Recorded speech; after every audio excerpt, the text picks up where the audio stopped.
사랑하는 성도 여러분, 온 세상을 지으신 하나님께서는 당신께서 만드신 사람에게 첫 번째 명령 내리신 것이 있는데 여러분 무엇인지 아시겠습니까? 많은 성도님들이요, 생육하고 번성하여 땅에 충만하라, 땅을 정복하라, 바다의 고기와 공중의 새와 땅 위에 살아 움직이는 모든 생물을 다스려라, 이렇게 말씀하신 것이 첫 번째 명령인 줄 알고 계시더라고요. 왜냐하면 이것은 창세기 1장에 기록되어 있는 거기 때문에 사실은 이 첫 번째 명령이 아니에요. 창세기 2장 16절 18절에 보면 동산에 있는 모든 나무 열매는 내가 먹고 싶은 대로 먹어라. 그러나 선과 악을 알게 하는 나무의 열매만은 먹어서는 안 된다. 그것을 먹는 날에 너는 반드시 죽는다. 이 명령이 사실 첫 번째 명령입니다. 18절에 보면 남자가 혼자 있는 것이 좋지 않으니 그를 돕는 사람, 곧 그에게 알맞은 배필, 짝을 만들어 주겠다라고 하시고 여자를 만들어 주시거든요. 그러면 하와가 없을 때 하나님께서는 2장 말씀을, 명령을 주신 거예요. 이제 1장으로 거꾸로 돌아가서 보면 1장 27절에 조금 전에 뭐라 그랬냐면 하나님께서 당신의 형상으로 사람을 창조하셨으니, 곧 하나님의 형상대로 사람을 창조하셨는데 하나님이 그들을 남자와 여자로 창조하셨다 그랬어요. 근데 28절에 보니까 하나님께서 그들에게 복을 베푸셨어요. 그들에게, 복수죠. 그리고 그들에게 말씀하셨습니다. 생육하고 번성하여 땅에 충만하고 땅을 정복하라, 다스려라, 이런 명령을 주셨거든요. 그렇다면은 남자와 여자가 다 있을 때의 명령을 받았은 거니까 첫 번째 명령은 여자는 받지 않았어요. 아담만 받았다고 성경을 잘 앞뒤를 맞추어서 해석해 보면 분명히 알 수 있습니다. 그래서 사실은 첫 번째 명령이 선악과 먹지 마. 여러분, 그렇습니다. 여기서 선악을 알게 하는 나무 열매, 선악과는 인간의 도덕적 선택과 자유의지를 상징합니다. 이는 곧 하나님께서 인간에게 주신 자유의지에 대한 시험이 되기도 했습니다. 인간은 하나님의 뜻을 어기고 선물로 받은 자유의지를 잘못 사용하여 죽음이라는 결과를 초래하게 된 것, 우리는 잘 알고 있습니다. 창세기 3장 22절에 또 하나님께서 이렇게 말씀하셨어요. 보라, 사람이 우리 가운데 하나처럼 선과 악을 알게 되었다. 이제 그가 손을 내밀어 생명나무의 열매까지 따서 먹고 끝없이 살게 하여서는 안 된다라고 하셨습니다. 여러분, 이제 사고치고 난 후에 주님께서는 생명나무 열매를 먹지 못하게 막아버린 겁니다. 생명나무는 인간이 하나님과의 온전한 관계 속에서만 먹을 수 있는 열매요, 생명을 누릴 수 있다는 뜻이 됩니다. 이는 곧 사람이 하나님을 사랑하지 않고 그 안에 머물지 않는다면 생명나무 열매는 먹을 수 없다. 즉 예수님 안에, 주님 안에 거하지 않고는 영원한 생명이 없다는 가르침이 되겠습니다. 이와 같이 성경은 우리가 거룩한 선택, 올바른 선택을 하며 살아야 한다는 것을 강력하고 분명하게 경고하고 있습니다. 처음부터 말입니다. 이처럼 우리 인생은 그 옛날 에덴 동산에서와 같이 지금도 선악과와 생명나무, 하나님의 표, 짐승의 표, 이 둘 중에 선택하며 살게 되어 있습니다. 에덴 동산에서는 생명나무 열매를 먹어야 영원히 사는 것이고 선악과를 먹으면 영원히 죽게 되어 있는 것입니다. 자, 이와 같이 생명나무 열매를 상징하는 하나님의 표가 있고 선악과를 상징하는 짐승의 표, 두 가지가 있다는 것입니다. 여러분, 그럼 먼저 하나님의 표에 대해서 알아보겠습니다. 구약 성경에는 하나님은 우리에게 하나님의 말씀을 손에 감고 이마 위에 붙이라는 명령을 하셨습니다. 이는 하나님의 구원을 기억하고 감사하는 삶을 살아라 라는 명령이죠. 출애굽기 13장 9절에 처음 기록되어 있는데요. 당신들의 손에 감은 표나 이마 위에 붙인 표와 같이 당신들은 주님의 법을 늘 되새길 수 있게 하십시오. 주님께서 강한 손으로 당신들을 이집트에서 구하여 내셨기 때문입니다. 이는 하나님의 백성들은 날마다 손과 이마를 보면서 출애굽을 통하여 놀라운 기적을 행하신 하나님을 항상 기억하고 감사하며 날마다 주님의 율법을 되새김으로써 거룩해질 수 있다는 것을 우리에게 명령하신 것입니다. 또 이와 똑같은 의미로 신명기 6장 4절에서 9절에 동일한 명령이 기록되어 있습니다. 특별히 신명기 6장 4절에서 9절을 쉐마라고 부릅니다. 쉐마는 이스라엘 백성들이 아주 귀중히 여기는 하나님의 명령이고 이 부분에 글을 써서 늘 손목에 붙이고 이마에 달고 있습니다. 신명기 6장 4절에서 9절을 읽어보겠습니다. 이스라엘은 들으십시오. 주님은 우리의 하나님이시요 주님은 오직 한 분뿐이십니다. 당신들은 마음을 다하고 뜻을 다하고 힘을 다하여 주 당신들의 하나님을 사랑하십시오. 내가 오늘 당신들에게 명하는 이 말씀을 마음에 새기고 자녀들에게 부지런히 가르치며 집에 앉아 있을 때나 길을 갈 때나 누워 있을 때나 일어나 있을 때나 언제든지 가르치십시오. 또 당신들은 그것을 손에 메어 표로 삼고 이마에 붙여 기호로 삼으십시오. 집 문설주와 대문에도 써서 붙이십시오. 이 명령은 하나님의 백성들은 온 마음과 정성을 다하여 힘을 다하여 하나님을 사랑하라는 것이 명령의 핵심입니다. 이를 기억하고 순종하기 위해서 그 명령을 마음에도 새기고 자녀들에게도 열심히 가르치고 사람마다 손목과 이마에 이 말씀을 담아서 항상 붙이고 다니면서 기억하라는 거예요. 그래서 지금도 유대인들 중에서 열심히 하나님을 믿는 사람들 보면 가죽에다가 말씀을 적은 것을 이렇게 손목뒤로 둘둘둘 말아 있고요. 또 이마에 조그마한 상자에다 그 말씀을 집어넣어서 여기에 붙이고 다닙니다. 이스라엘아 들으라. 쉐마 이스라엘 아도나이 알로헤뉴 아도나이 에하드. 이 말이 주님은 하나님이시요 오직 한 분이다. 쉐마 listen 들으라. 이스라엘아 들으라 이 말입니다. 그래서 이것을 쉐마라고 부르는 것입니다. 또 이 말씀을 적어가지고 대문에다가 달아가지고 들어가며 나오며 그걸 만지고 이 말씀을 외우고 항상 이스라엘 사람들 그럽니다. 쉐마 이스라엘 아도나이 알로헤뉴 아도나이 에하드 하고 이렇게 만지고 해요. 이런 것을 보면 이 말씀이 수천 년 전에 기록된 그런 말씀인데 지금도 지키고 있다는 거 보면 참 신기하기도 해요. 우리도 이런 정신들은 잘 배웠으면 좋겠습니다. 그래서 이런 표 쉐마의 표를 여기에 붙이고 여기에 붙이는 그것을 저는 하나님의 표라고 해석을 합니다. 하나님의 표. 그러니 하나님의 표는 우리에게 영원한 생명과 구원을 상징하는 표입니다. 순종하면요. 그러므로 우리 모두는 주님이 우리의 하나님이시자 주님은 오직 한 분뿐임을 굳게 믿으면서 우리의 마음과 뜻과 힘을 다하여 그분을 사랑하며 살아가야 한다는 것입니다. 우리가 이렇게 살아간다면 우리는 하나님의 표를 받은 것입니다. 우리가 지금 손목에 뭐 하고 이마에 붙이지 않아도 마음에 이미 우리는 하나님의 표가 있는 것입니다. 그러나 이와 반대로 사탄의 말을 받은 사람, 사탄의 말에 순종하는 사람들, 이런 사람들은 짐승의 표를 받은 사람들이라고 할 수 있습니다. 요한계시록에 보면 짐승의 표가 나옵니다. 신명기에 말씀하신 것처럼 오른손이나 이마에 받게 될 것이라고 요한계시록에도 기록되어 있어요. 따라서 우리는 하나님의 말씀에 순종하여 하나님의 표를 받아야지 사탄의 유혹에 빠져서 짐승의 표를 받아서는 안 될 것입니다. 요한계시록 13장 16절에서 18절을 보시겠습니다. 또 작은 자나 큰 자나 부자나 가난한 자나 자유인이나 종이나 할 것 없이 다 그들의 오른손이나 이마에 표를 받게 하였습니다.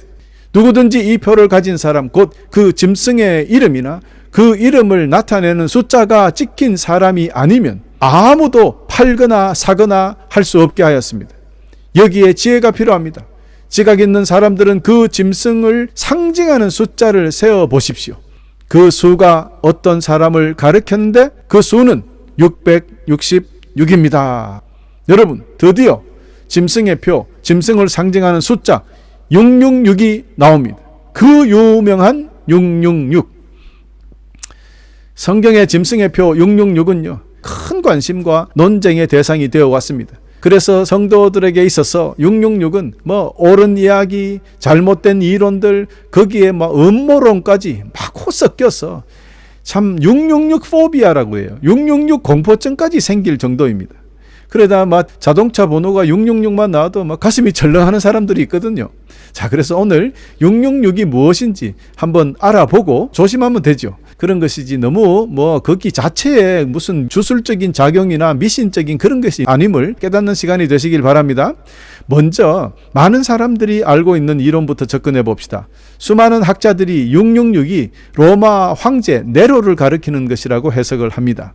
히브리어는요 각 알파벳마다 고유의 숫자가 있어요. 숫자로 대입할 수 있어요. 알파벳을 숫자로 바꾸는 것을 게마트리아라고 그러는데요. 게마트리아. 예를 들면 우리말 같으면 기억은 1이다, 니은은 2다 이런 식으로 바꾸는 걸요. 그런 것을 게마트리아라 그래요. 자, 이렇게 네로의 이름을 아람어로 전환하고 그 숫자 값을 계산해 보면 666이 되기 때문입니다. 초대교회 그 로마 황제가 얼마나 박해를 했습니까?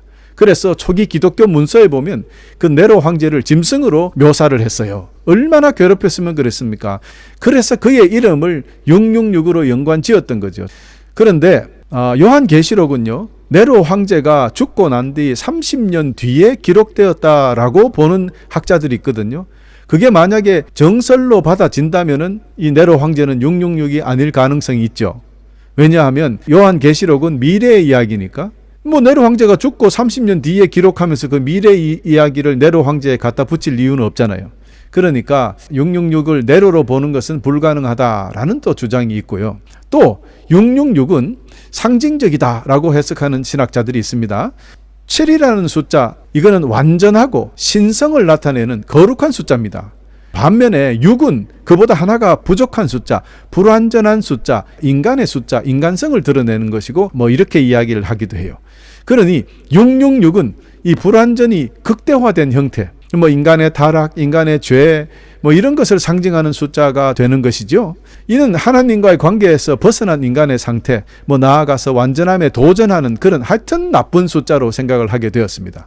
그런데 거기에다가 6자가 3번이나 반복되면 이것은 뭐 사탄이 하나님의 삼위일체를 모방해서 결국 자기 자신을 하나님과 같은 존재로 나타내는 것으로 생각을 하게 되었던 거예요. 그래서 짐승의 숫자 666은 사탄의 숫자다 이렇게 되었는 것입니다. 하나님의 지위를 노리는 도전적인 세력, 하나님께 반항하고 반대하는 세력, 그런 것을 상징하는 세력으로 나타내는 견해가 지금까지 광범위하게 수용되고 있는 현실입니다. 그런데 모하메드 있잖아요. 이 이슬람교를 창시한 모하메드가 알파벳을 M자는 40이고 A는 1이고 뭐 이렇게 계산하다 보면 모하메드가요 666이 돼요. 그래서 그 당시에 이 이슬람 세력이 커지고 하면서요, 크리스찬들이 계산을 해보고 저 무하메드가 적그리스도가 되었구나 뭐 이렇게 했던 거예요. 자, 그런데 이런 치환법으로 계산하다가 보면은 여러분, 우리가 종교개혁을 해서 우리 개신교가 생기게 만든 마틴 루터의 이름을 대입해 보면 또 666이 나와요. 종교개혁을 하면서 이 마틴 루터가 천주교의 틀린 점을 강력하게 비난을 했거든요. 그러니까 교황부터 다 화가 났겠죠. 그래서 그 중에 가톨릭 신학자 페트루스 본구스라는 사람이 마틴 루터의 이름을 막 계산을 해본 거예요. 라틴어로 바꾸어가지고. 그렇게 계산을 해보니까 아유, 마틴 루터가 666이야. 그러니 그가 적그리스도잖아. 그러니까 저 천주교를 깨려고 말이야 저렇게 한다고 이렇게 했던 거예요. 여러분, 참 기가 막힙니다.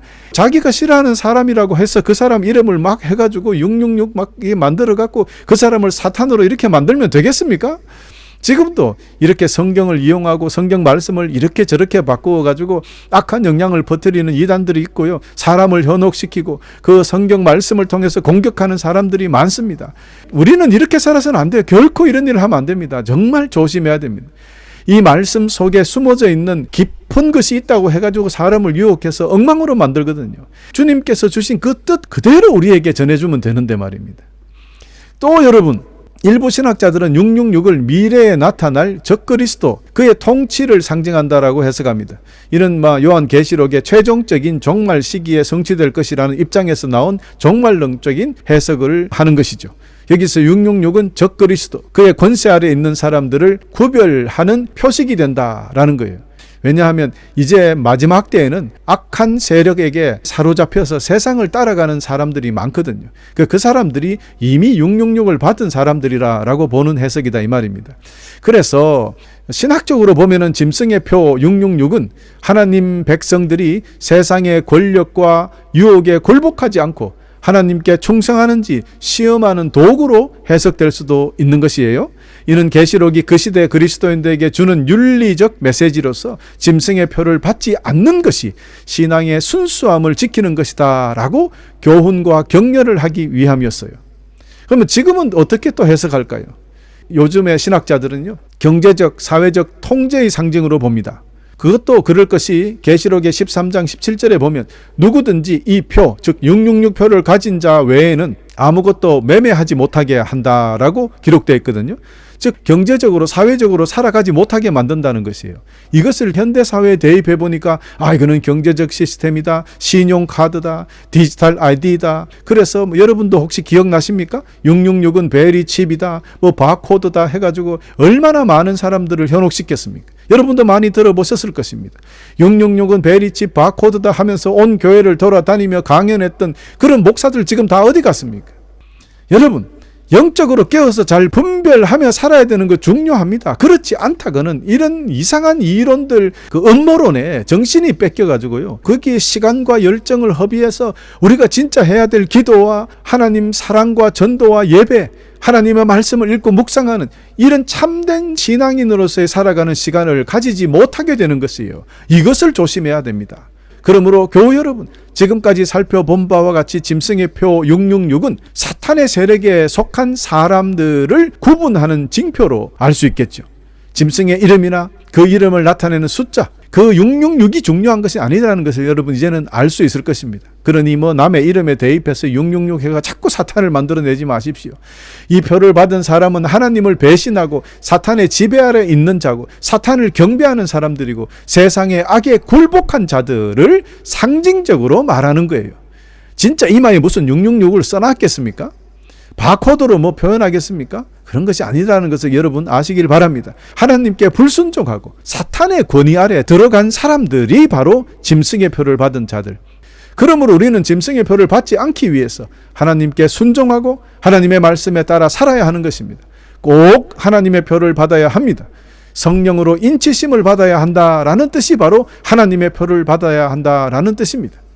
오늘날 여러분, 이미 666 짐승의 표가 우리 손과 이마에 점점 뚜렷하게 새겨지고 있다는 것을 기억해야 합니다. 여러분, 우리를 확인해 봐야 됩니다. 우리 삶 속에서 하나님의 말씀을 잊지 말고 실천해야 하는데 알면서도 세상을 얼마나 따라가고 있습니까? 그렇다면 점점 우리 이마나 손목에 666 마크가 새겨지고 있다는 거예요. 세상의 가치관과 유혹에 흔들리지 말고 하나님께서 주신 말씀과 성령의 인도하심에 따라 살아야 되는데, 그렇지 못하다면 오늘 이 시간 우리가 회개하고 각성하고 주님을 더욱 충성스럽게 섬기는 삶을 살아가시기를 우리 주 예수 그리스도의 이름으로 간절히 축원합니다. 여러분, 하나님의 표를 선택해야 됩니다. 여러분, 오늘 우리는 하나님의 표와 짐승의 표에 대해서 정확하게 말씀을 다 받았습니다. 이 두 가지 표는 단순히 그냥 성경 속의 이야기거나 종말에 올 예언으로 그냥 취급하고 쉽게 넘어가서는 안 됩니다. 이 두 가지 표는 우리가 매일의 삶 속에서 직면하는 선택의 순간순간마다 우리에게 주어지는 것이고 그 순간을 상징하는 말입니다. 마치 처음 사람들 아담과 이브가 에덴 동산에서 겪었던 것처럼 말입니다. 그들의 삶 속에서 선악과를 선택할 것인지 아니면 생명나무 열매를 선택할 것인지 그때부터 지금까지 우리 사람들은 이 선택에서 벗어날 수가 없습니다. 우리는 이 둘 중 하나를 선택해야만 합니다. 중간이 없어요. 많은 사람들이 DMZ처럼 이쪽과 이쪽의 중간 완충지대가 있는 것으로 생각하고 삽니다. 그렇지 않습니다. 하나님의 편이냐 사탄의 편이냐 둘로 나누어진다는 것을 여러분 제발 꼭 기억하시기를 바랍니다. 마치 선악과나 생명나무 열매를 선택해야 되는 것처럼 우리는 하나님의 말씀에 순종하며 하나님의 뜻을 따라 사는 삶, 세상의 유혹과 압력에 굴복하여 짐승의 표 666을 받는 삶, 이 둘 중에 하나를 선택할 수밖에 없다는 것을 기억하시기를 바랍니다. 하나님의 표는 우리 삶의 모든 순간을 통하여 주님의 사랑과 은혜를 기억하고 그분의 말씀을 마음에 새기며 실천한다는 의미입니다. 이는 단순히 외적으로 겉으로 표현하는 것이 아니라 우리 마음속 깊은 곳에서 우러나오는 순종과 헌신을 말합니다. 하나님께서 우리에게 자유의지를 주셨기 때문에 누구의 간섭도 받지 않고 우리 스스로 깊은 마음, 깊은 뜻에서 나오는 우리의 의지를 통해서 그분을 선택하고 그분께 순종하며 우리 스스로 주님께 모든 것을 드리며 나아가는 그런 참된 신도의 삶, 그 삶을 주님께서는 원하시기 때문에 우리에게 자유의지를 주신 거예요. 여러분, 그러므로 하나님의 사랑과 은혜 기억하며 그분의 말씀을 새기며 실천하는 우리의 자유의지로 말입니다. 실천하는 그런 여러분 되시기를 간절히 축원합니다. 반면에 666 짐승의 표는 세상의 유혹과 권세를 따라가고 하나님의 뜻을 거부하는 삶을 의미한다 그랬죠. 이는 하나님을 배신하고 사탄의 지배 아래 있는 자들이 이 짐승의 표를 받는 것을 상징한다 그랬습니다.